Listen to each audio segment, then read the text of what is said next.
사랑의 달을 우리가 보내는 주간이 있으면서 저희가 공동체에 대한 이야기를 살펴보고 있습니다. 우리가 첫째 주, 둘째 주는 공동체가 무엇을 위한 공동체냐 이런 어떤 본질적인 문제를 좀 살펴봤는데요. 이 공동체라는 단어를 사전을 찾아보면 이렇게 되어 있습니다. 혈연, 지연, 우정 등과 같이 인간에게 본래 갖추어져 있는 본질 의사에 따라 이루어진 유기적 공동체로서의 사회. 더 어려워진 것 같아요. 그러니까 이 공동체가 쉽게 말하면 뭐냐?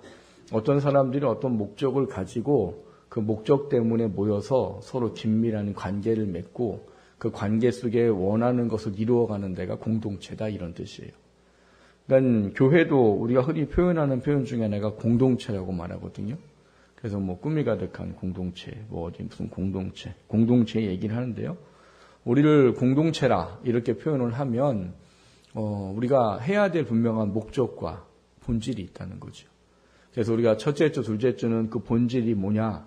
하나님이 교회를 세우신 건 물론 하나님의 나라를 확장하고 하나님의 일을 하고 하는 어떤 통로로 세우시기도 하셨지만 교회의 본질은 그 일보다도 뭐가 먼저라고 그랬습니까? 신앙과 믿음을 서로 세워가는 거라고요. 목사만 세워가는 게 아니라 서로 세워가는 거라고요. 그게 교회를 주시는 본질이에요. 그래서 그거를 위해서 우리가 지난주에 하나님이 좋은 것을 주셨다 이런 얘기를 했어요. 은사. 근데 은사가 이제 고린도 교회에 잘못됐다고 그랬죠. 그래서 그거를 깨닫도록 하기 위해서 뭘 가르쳐 주셨어요? 사랑. 이 사랑이라는 것이 없으면 은사가 온전히 나타나지 못하기 때문에 그 사랑을 통해서 주신 은사들을 잘 사용하고 그걸 통해서 성도들의 믿음과 신앙을 세워가고 건강한 그리스도의 몸을 세워가는 게 교회다. 이런 어떤 본질에 대한 문제를 저희가 2주 동안 살펴봤었고요. 오늘은 이제 이 공동체가 어떤 목적을 가지고 모이는 공동체냐 하는 또 하나의 이야기를 좀 살펴보려고 합니다. 흔히 이 교회 공동체를 말할 때 다른 말로 표현하면 믿음의 공동체 이런 이야기를 합니다. 그러니까 믿음의 공동체라고 말할 때 과연 그 믿음은 뭐냐? 그리고 믿음이라는 것을 가질 때 우리가 뭘 소망하고 바라보는 거냐? 이런 이야기를 좀 함께 나눠보려고 합니다. 오늘 말씀을 통해서 우리 공동체가 서로 이렇게 연합하고 서로 돕고 서로 세워감을 통해 과연 무슨 어떤 소망을 품고 살아가야 되는지 이것이 깨달아지고 또 함께 그것을 위해서 서로를 세워갈 수 있는 그런 은혜가 될 수 있기를 주님의 이름으로 축원합니다. 첫 번째 함께 나누려고 하는 것은 부활의 확신이 꼭 필요합니까? 이런 겁니다. 여러분 부활을 믿으십니까? 부활을 믿는다는 건 뭡니까? 흔히 우리가 이 성경에 별칭이 붙어있는 장이 많지는 않아요. 근데 우리가 고린도 전서에는 별칭이 참 많아요. 그래서 우리가 지지난 첫 주에 살펴봤던 12장은 무슨 장이라고 해요? 은사장이라고 말해요. 그 다음 13장, 지난주에 살펴보면 13장을 뭐라고 말할까요? 사랑장이라고 말해요. 그럼 오늘 15장은요? 그렇죠. 센스가 있으시네요. 15장은 부활장이에요. 왜 오늘 제목이 부활이잖아요. 15장에 보면 부활이 뭐냐, 부활의 소망이 뭐냐, 그걸 가지고 어떻게 살아야 되냐 이런 이야기들이 부활을 주제로 쭉 기록되어져 있습니다. 근데 이 부활이라는 것에 대한 개념은 우리가 성경이 아닌 일반적인 사람들도 아는 거로 표현하면 죽었다가 살아나는 거 이런 거예요. 근데 지금 여기 앉아있는 우리들한테 부활이라는 얘기를 할 때 우리는 부활의 소망을 갖고 삽니다 라는 이야기를 할 때 이거를 이렇게 하는 사람은 없을 거예요. 교회를 고개를 갸우뚱하는 분도 없을 거고 우리는 부활이라는 게 당연한 사람들이에요. 근데 이게 믿지 않는 사람들한테는 참 이상하고 참 황당하고 이해할 수 없는 것 중에 하나가 부활이에요. 부활. 왜 그게 이해가 안 되죠? 여러분들은 부활이 이해가 안 되세요? 부활 말하면 좀 이상해요? 아니에요, 우리는. 근데 왜 그 사람들은 부활을 이야기하면은 왜 이상할까요? 예? 왜 이상할까요, 그 사람들? 부활이 뭐라고 그랬어요? 죽었다가 살아나는 거. 근데 그게 왜 이상해요? 우리는 안 이상한데 믿지 않는 사람은 이상해요. 왜요?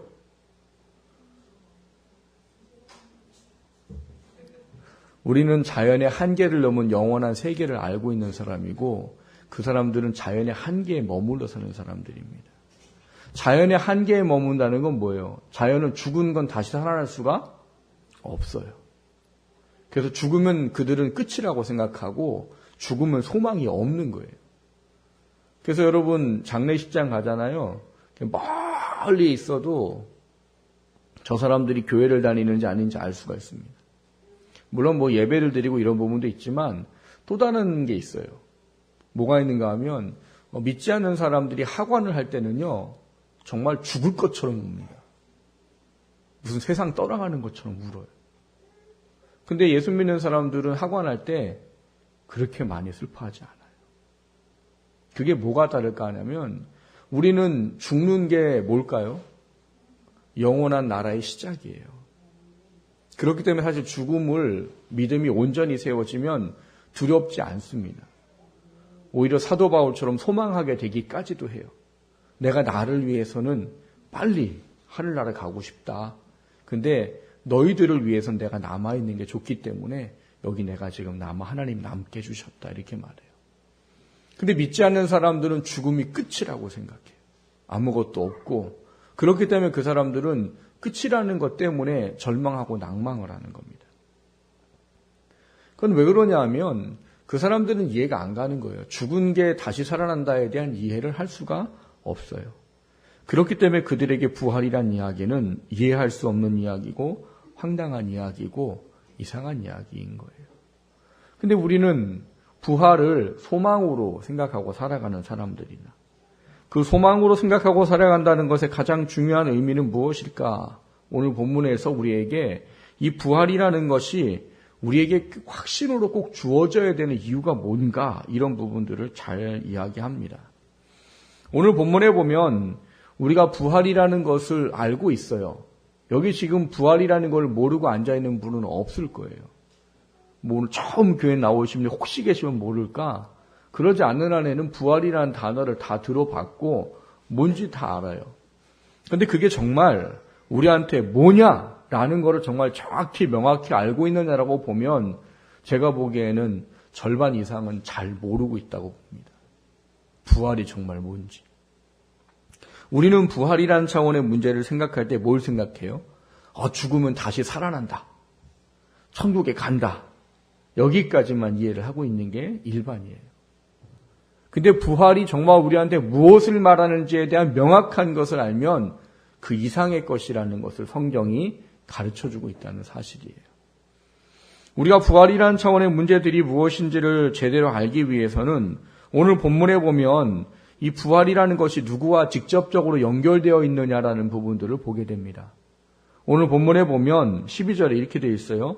그리스도께서 죽은 자 가운데서 다시 살아나셨다 전파되었거늘 너희 중에 어떤 사람은 어찌하여 죽은 자 가운데 부활이 없다 하느냐 이렇게 말해요. 무슨 일이 있으셨대요? 예수님께서 죽은 사람 가운데 다시 살아나셨다. 그리고 그것이 어떻게 됐다고요? 전파됐다. 이렇게 말해요. 그러니까 우리가 부활이라는 것을 알려면 예수님이라는 분을 알아야 되는데 그분은 이 땅에 우리의 죄를 대신해서 십자가에 죽기 위한 대속의 제물로 오셨다고 말합니다. 그래서 그분이 십자가에 죽으셨어요. 근데 그 죽으심만으로 우리의 구원이 완성되는 게 아니더라는 거예요. 예수님 편에서는 완성한 거예요. 십자가의 죽음으로 모든 저주와 속박을 끊어내셨고 그것을 완전히 이루셨어요. 근데 그것이 우리한테 믿음으로 온전히 받아들여지기 위해서는 필요한 게 뭔가 하면 이 부활에 대한 소망과 깨달음을 갖는 거다라는 거예요. 그럼 부활에 대한 소망과 깨달음이 뭐냐라고 말하면 거기에는 우리에게 중요한 이야기를 해요. 17절을 보시면 그리스도께서 다시 살아나신 일이 없으면 너희 믿음도 헛되고 너희가 여전히 죄 가운데 있을 것이요 이렇게 말해요. 그러니까 죽었다가 다시 살아난다는 것에 대한 문제가 우리 안에 성령으로 말미암아 깨달아질 때 비로소 우리 안에 구원의 완전한 은혜가 부어진다는 거예요. 예수님이 우리를 구원하시기 위해서 하시는 건요, 십자가에 죽은 것만이 아니고요, 부활을 하셔야 돼요. 그리고 더 나가면 승천하셔서 지금도 우리를 위해서 뭔가를 하고 계셔요. 그리고 우리의 구원의 완성은 예수님이 다시 재림해서 오실 때 비로소 완성이 됩니다. 그러니까 우리가 이 부활에 대한 소망이 나한테 뭐를 주느냐라고 말할 때 오늘 본문이 가르쳐 주는 건 죄로부터의 완전한 자유를 준다라는 거예요. 그래서 18절에 보면 뭐라고 말해요? 그리스도 안에서 잠자는 자도 망했을 거다. 뭐가 없으면? 부활이 없으면. 부활이 없으면 우리는 그냥 자다가 망하는 사람이라는 거예요. 여기선 잔다라는 건 이제 죽음의 상태를 이제 표현한 말이에요. 그러니까 죽어 있는 그 상태에서 끝나면 아무것도 없다면 우린 망하는 거다라는 거예요. 그것에 대해서 우리가 중요하게 이야기해야 될 것은 결국 뭐냐? 우리가 부활의 소망을 갖는다는 것은 예수님이 부활하셨다는 것에 대한 확실한 믿음 속에 우리가 그분처럼 다시 살아난다는 것의 개념이 무엇인지를 인정하는 거예요. 그래서 예수님이 부활하신 건 그분 자신을 위해서 아니라 우리를 위해서다라고 말하는 거예요.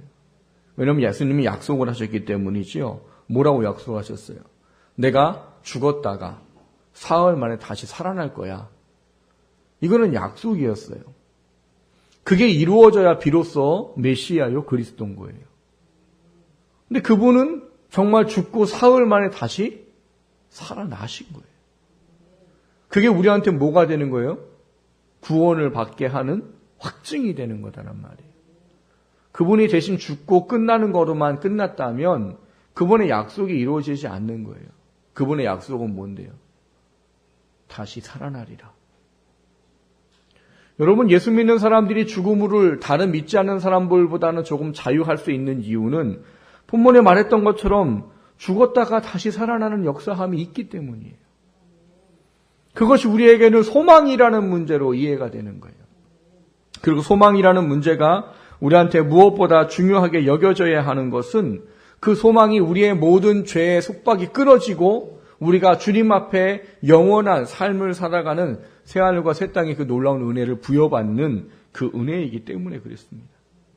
그래서 오늘 읽진 않았지만 51절에 보면 그런 말이 있어요. 보라, 내가 너희에게 비밀을 말하노니 우리가 다 잠잘 것이 아니요 마지막 나팔의 순식간에 호련히 다 변화되리니 나팔 소리가 나며 죽은 자들이 썩지 아니할 것을 다시 살아나고 우리도 변화되리라. 그러니까 우리가 죽어서 땅에 묻히면 썩어요. 그렇죠? 썩어 없어지는 거란 말이에요. 그런데 그 썩어 없어지는 것이 끝나는 게 아니라 어떻게 된다는 거예요? 그게 다시 살아남을 받게 된다는 거예요. 어휴, 썩었는데 어떻게 다시 살아나요? 성경에는 그것을 증명을 해주는 사건이 하나 있어요. 나사로에 대한 이야기지요. 나사로. 예수님이 사랑했던 한 나사로라는 청년이 있는데 그 청년이 병이 들어서 죽어요.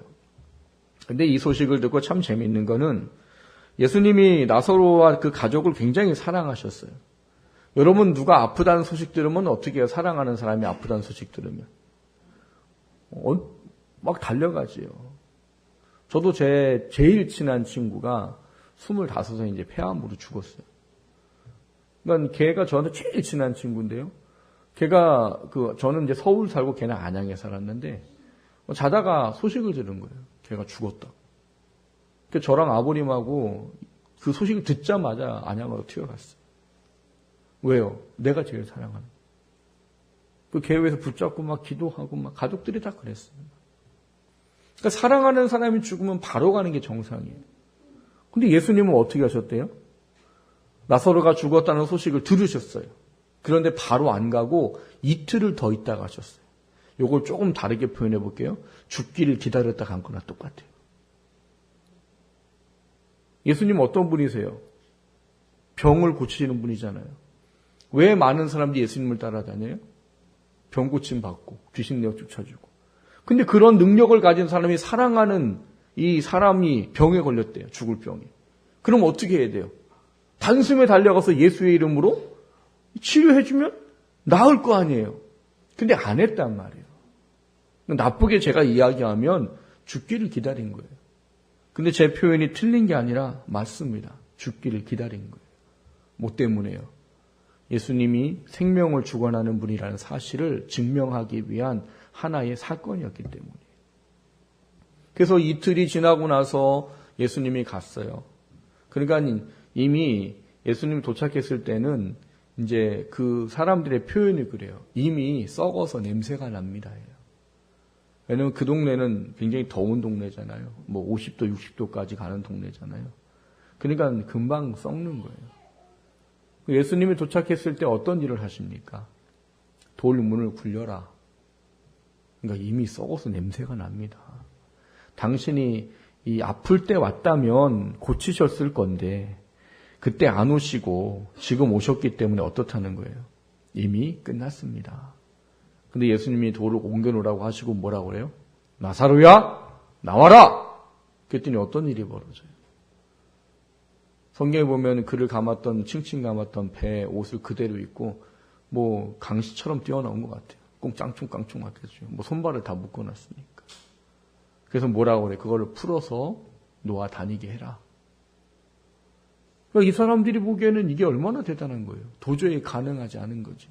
예수를 믿었던 사람들도 아유 살아있을 때 병 고치는 건 내가 인정하겠는데 죽은 거를 살린다는 건 이해할 수가 없는 거지요. 근데 그게 뭐예요?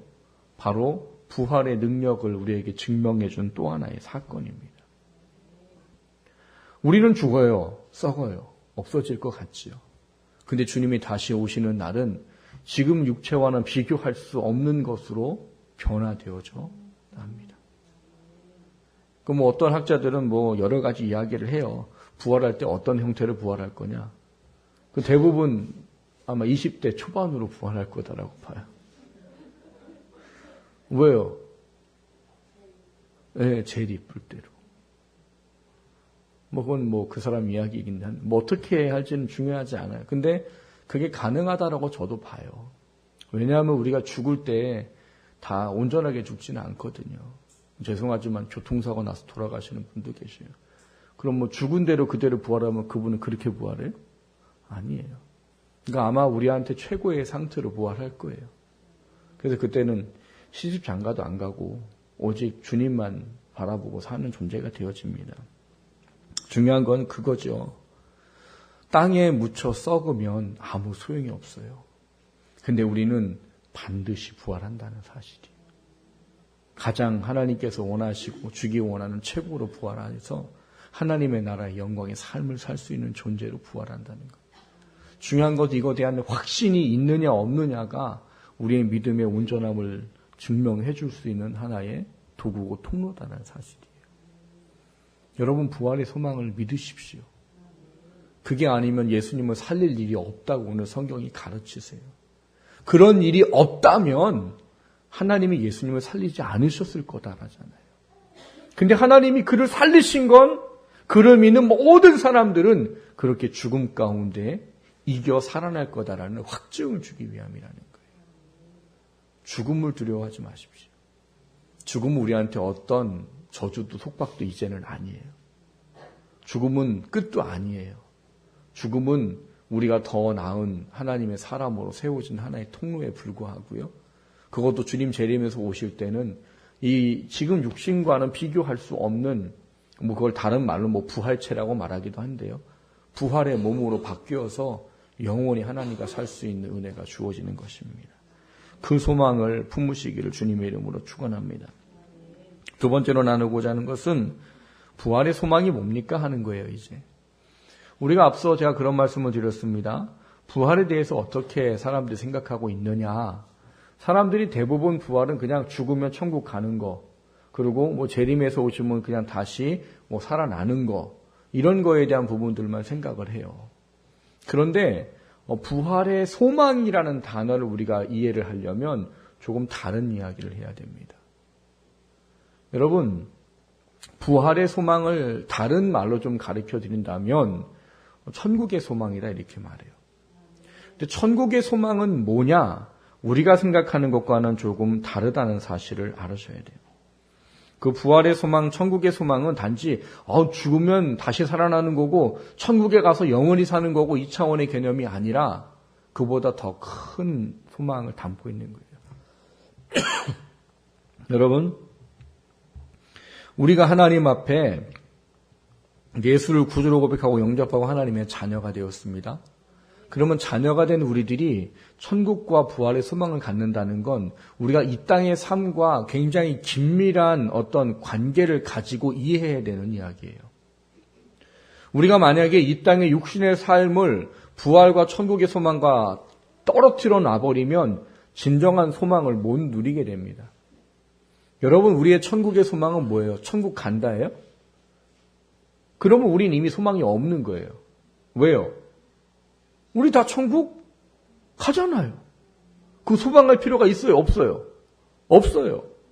물론 행위구원을 말하는 사람은 그게 필요해요. 행위구원을 말하는 사람은 구원받으려면 내 행위가 필요하다라고 말하기 때문에 그 사람들에게는 그게 소망이 돼요. 죽을 때까지 내가 구원받으려고 전전긍긍해요. 그런데 성경은 오직 믿음으로 하고 돼 있어요. 믿음으로만. 행위가 아니고 오직 믿음으로만 말미암느니 그 구원은 하나님이 주신 선물이다. 믿음의 선물이다라고 말해요. 뭐라고 말해요? 너희들로 자랑하지 못하도록 하기 위해서 이렇게 하셨다라고 명확히 이야기를 하고 계세요.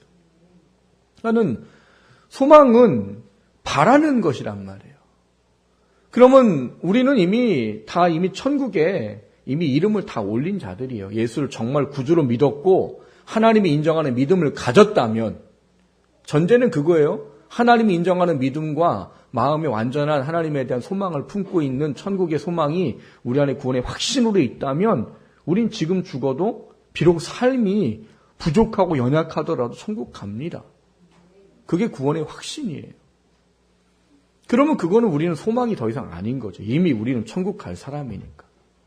그러면 소망이다란 단어를 이야기하려면 뭔가 지금 바라는 게 있어야 되는 거 아니에요. 여러분 지금 천국에 가는데 뭘 바라세요? 뭐가 바라는 게 있기 때문에 우리한테 소망이란 이야기를 하지 않겠냐는 거예요. 부활의 소망, 천국의 소망, 이것은 우리한테 어떤 의미를 주고 있느냐, 그 문제를 깨닫지 못하면 여러분 우리가 진정한 소망을 잃어버리고 놓쳐버리고 살 수밖에 없다는 사실이에요.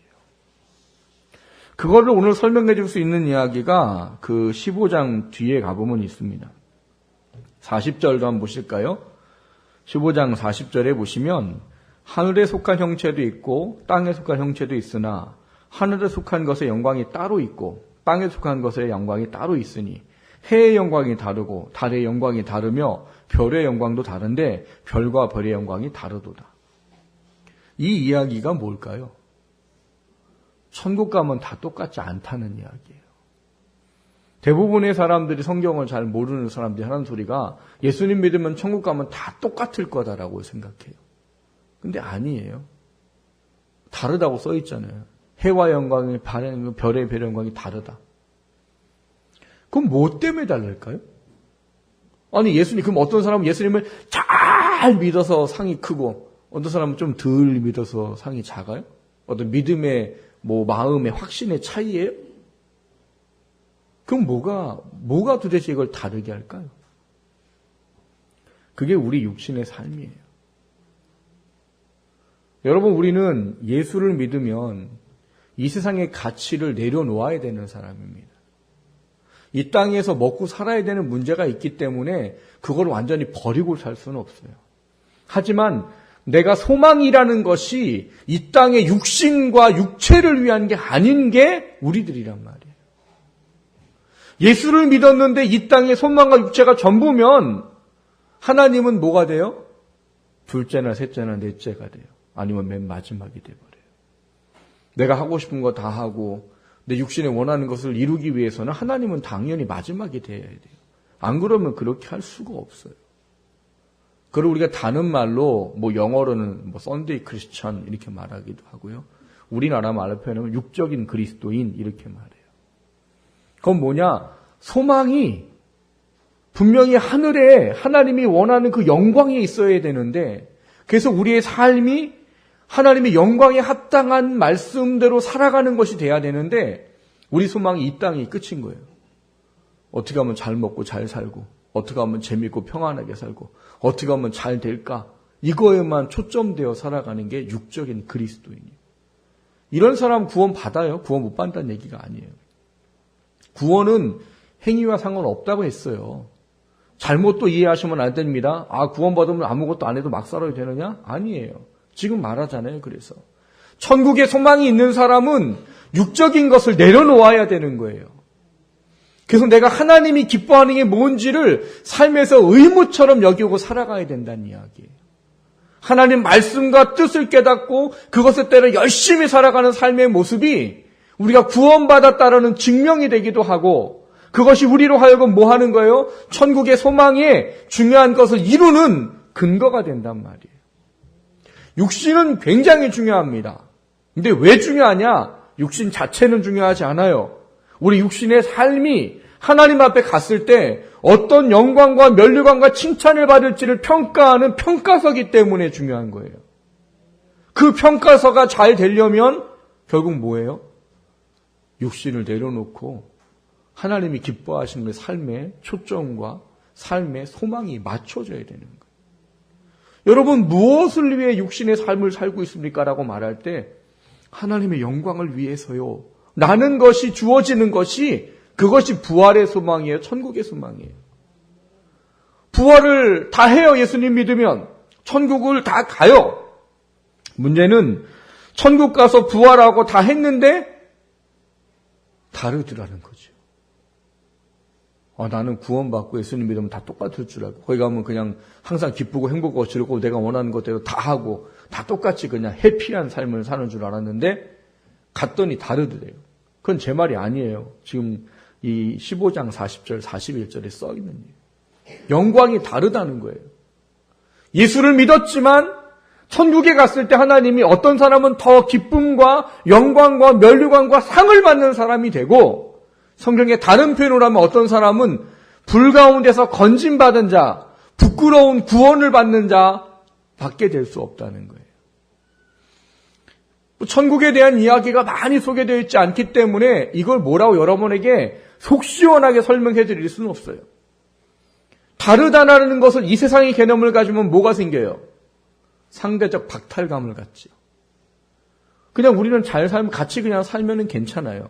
근데 누가 잘 사는 걸 보면 내 마음에 뭐가 생겨요? 배 아픔? 더 나가면 불평? 원망? 부모까지 가잖아요. 누구는 금수저로 태어나고 나는 흙수저로 태어나고, 나는 열심히 해도 기껏해야 부장 과장인데 저건 태어나자마자 사장이네. 그게 상대적 박탈감이에요. 그게 없으면 사실은 행복한데, 그게 육신을 소망으로 삼고 사는 사람들은 굉장한 괴롭힘이 됩니다. 그런 거를 가지고 천국을 이해하면 절대 안 되겠죠.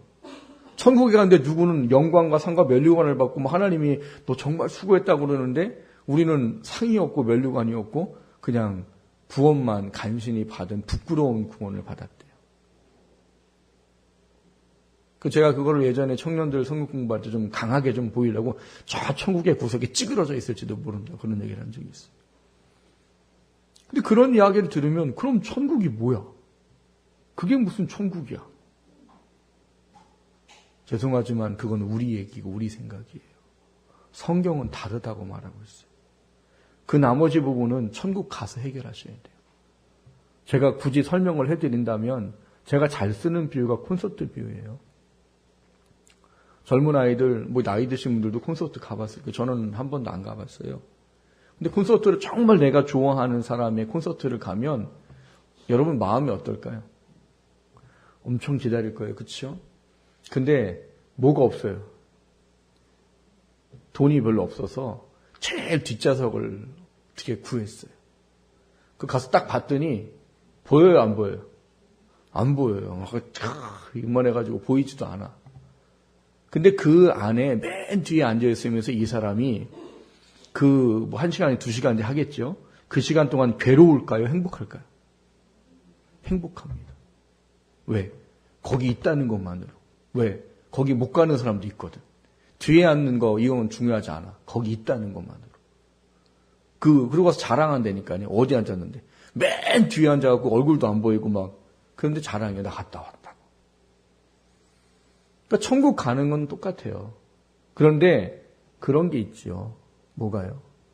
이 아이든 누구든 다음에 또 거기를 간다고 한다면 어떤 마음을 가질까요? 다음엔 저 앞에 가고 싶다. 근데 그 앞에 가고 싶다는 마음이 거기 있는 것에 괴로움을 주지 않는단 말이에요. 이미 거기 있다는 것만으로 충분히 행복하단 말이에요. 근데 안타까움, 아쉬움이 있는 거죠. 나도 다음엔 돈 좀 모아가지고 저 앞에 가서 침이라도 한번 튀기면은 하늘의 영광이죠. 그 소망감을 갖는단 말이에요. 천국도 그럴 거다라는 거예요. 천국 간 것만으로도 너무 행복하고 즐거워서 사실 이 차이가 난다는 게 나를 괴롭히지는 않아요. 근데 뭐가 있는 거예요? 저 사람 좋겠다. 저 사람 좋겠다. 근데 문제는 천국 가면 기회가 없습니다, 여러분. 천국에 주어지는 상은 거기 가서 잘한다고 없어요. 이 땅이 끝이에요. 그래서 이것이 천국의 소망이요, 부활의 소망인 거예요. 단지 천국 가는 것만 만족하고 여러분이 부활과 천국의 소망을 이야기하면 아무것도 모르는 것과 똑같은 거예요. 천국과 부활의 소망은 그 땅 가서 하나님 앞에 갔을 때 내가 어떻게 인정받는가, 그것에 대한 기쁨을 깨닫는 게 천국의 소망입니다. 그래서 오늘 우리가 읽은 본문 맨 마지막 절에 58절에 보면 재미있는 이야기가 써 있어요. 무슨 이야기가 써 있을까요? 58절 같이 한번 읽어볼까요? 그러므로 내 사랑하는 형제들아, 견실하며 흔들리지 말고 항상 주의 일에 더욱 힘쓰는 자들이 되라. 이는 너희 수고가 주 안에서 헛되지 않은 줄 알미라. 아멘. 이게 부활과 천국의 소망을 가진 사람에게 소망을 주는 말씀이에요. 여러분, 여러분이 하는 어떠한 것도 하나님은 다 기억하십니다. 하다못해 내가 교회 안에 성도를 생각하는 마음으로 쓰레기 하나를 주어도 하나님은 기억하셔요. 여러분 마음의 심령이 하나님을 위해 산 사람의 영혼을 위로하고 그 사람에게 마음을 쏟아준 것을 다 기억한단 말이에요. 하나님은 우리가 행하는 모든 것과 우리가 어떤 마음으로 뭘 했는지를 다 아신단 말이에요. 그것이 우리로 하여금 어떤 마음을 품어야 되는가. 하나님이 내 행한 모든 것을 다 보고 하나님 내가 하늘나라 갔을 때 이거를 칭찬해 주시겠구나 라는 소망을 품는 거예요. 그게 진정한 부활의 소망이요, 천국의 소망인 거예요. 그것이 깨달아지지 않아서 많은 분들이 하나님의 일을 하는 거를 일로 하는 걸로, 일로 하는 거. 하나님이 교회를 통해서 여러분에게 뭘 맡기시는 거예요? 뭐 하라고요? 넌 열심히 하다가 내가 너한테 줄 상을 받아라, 이거예요. 근데 그거를 잘못 이해해요. 일 시킨다. 물론 일은 일이지요. 쉽지 않지요. 왜요? 일주일 직장에서 힘들게 일하다가 주일날 와서 쉬고 싶지 누가 일하고 싶겠어요. 근데 부활의 소망과 천국의 소망이 깨달아지면 기쁨으로 하게 된단 말이에요. 기쁨으로. 그리고 오늘 가르쳐 주시는 거예요. 뭐라고? 다 기억한 바 된다. 쓰레기를 하나 주워도 기억한 바 된단 말이에요. 권면의 말 하나 한 것도 기억한 바 된단 말이에요. 여러분의 헌신하고 섬긴 모든 것이 기억된 바 되는 거예요. 오늘 본문은 우리에게 그래서 중요한 교훈 하나를 줍니다. 우리에게 무슨 교훈을 줄까요? 오늘 본문에 보면 그런 말씀을 하고 있어요. 19절을 같이 한번 읽어보고 정리하도록 하겠습니다. 19절 같이 읽습니다. 만일 그리스도 안에서 우리가 바라는 것이 다만 이 세상의 삶뿐이면 모든 사람 가운데 우리가 더욱 불쌍한 자이니라. 아멘. 믿으세요? 이게 아멘이 돼야 돼요. 여러분, 우리가 예수님 제대로 믿고 살면 세상 사람들 보기에는 이상하고 뭐가 하나 다 마사 빠진 사람이고 불쌍한 사람이에요. 아니 몇 뼈 빠지게 일해가지고 11조를 왜 해요? 나 쓰기도 애들 쓰기도 바쁘고 힘든데. 그러니까 어제 목자 한 분이 그러더라고요. 안 믿는 사람들은 뭔 얘기만 나오면 그거부터 물어본다. 11조 정말 해? 진짜 해? 그 사람들 그게 관심이 정말 해? 알기는 어떻게 잘 알아요. 11조 한다는 거. 어떤 이제 남편들이 안 믿는 분들이 그래요. 남편이 꼭 그런 거 어떻게 알아요. 11조는 하지 마. 다른 건 내가 봐줄 테니까 11조는 하지 마. 이게 세상에는 이해가 안 가는 거잖아요. 왜 11조를 해요? 뭐하러 아침 일찍 일어나갖고 교사하고 뭐하러 더운데 그 불교도 들어가서 식당 봉사하고 청소하고. 근데 왜 그런다고요? 하나님이 다 보고 계시다고요. 그리고 그것이 내가 부활의 소망과 깨달음과 그 부활이 없다면 그러니까 우리는 가장 불쌍한 거죠. 여러분, 예수님 믿기 때문에 얼마나 많은 것을 참아야 됩니까? 예수님 믿기 때문에 얼마나 많은 것을 해야 돼요. 남들은 하지 않아도 되는 거 우리는 해야 되고, 남들은 잘하고 열심히도 하고만 우리는 안 해야 되잖아요. 그런데 우리가 그거를 다 하고 났는데 부활이 없어요? 그럼 어떤 사람이 하고요? 이 세상의 삶뿐이면 모든 사람과 우리가 더욱 불쌍한 자이리라. 근데 이 세상이 끝이 아니더라는 거죠. 천국이 있고 부활이 반드시 있습니다. 그렇기 때문에 우리는 불쌍하지 않아요. 우린 그 기쁨으로 사는 거란 말이에요. 그 기쁨이 나로 하여금 어떻게 해요? 하나님 앞에 갔을 때 너 참 고생했다, 수고했다. 얼마나 힘들었냐. 잘했다. 그 이야기를 듣는 은혜가 있다는 것이죠. 사랑하는 성도 여러분, 부활의 소망을 다시 한번 점검하시기를 주님의 이름으로 축원합니다. 그냥 단지 천국 가고 죽으면 다시 부활하고 그 차원이 아니에요. 부활의 소망은 훨씬 더 큽니다. 영원한 시간 속에 하나님 앞에 칭찬과 영광과 상과 면류관을 취할 수 있는 우리 삶이 될 수 있기를 주님의 이름으로 축원합니다.